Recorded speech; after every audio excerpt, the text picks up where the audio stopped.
So, couple handouts. Everybody get these two handouts. So I'll start with the first one, the one-page handout. Just some good general information for you. So the deadline to apply for any FEMA assistance, individual assistance through FEMA. This is not National Flood Insurance Program. This is not your flood insurance policy.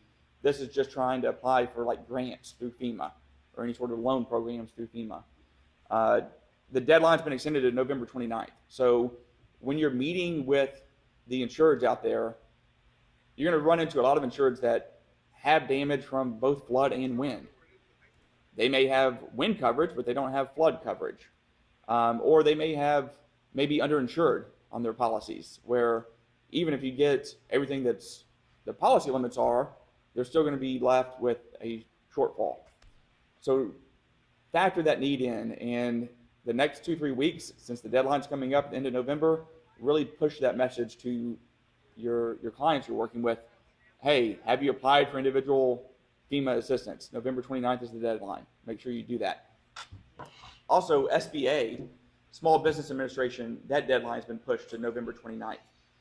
So if you can get a grant from FEMA. It's usually a smaller monetary value, let's say, $2,500, maybe $5,000, depending upon your need, and it's a need-based program.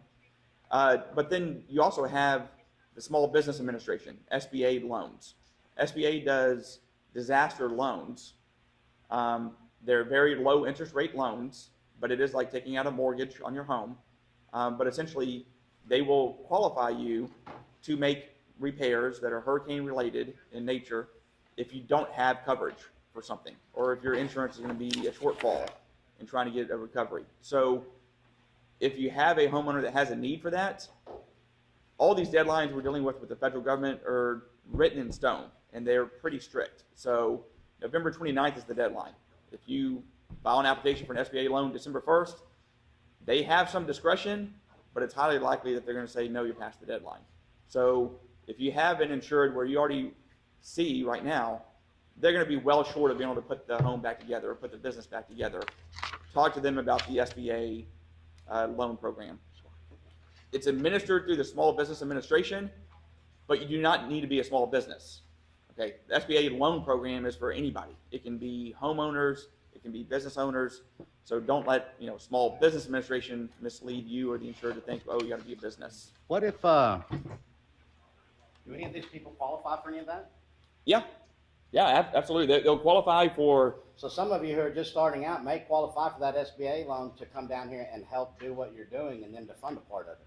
Yeah. So the SBA has two different components on their loan programs. They have a component that addresses people that have been impacted and your home's been damaged or your business has been damaged. There's also a component of that for small businesses that are responding, relief organizations, stuff like that. So I would look in that also if you need some capital funding while you're kind of gearing up down here. So take a look at that.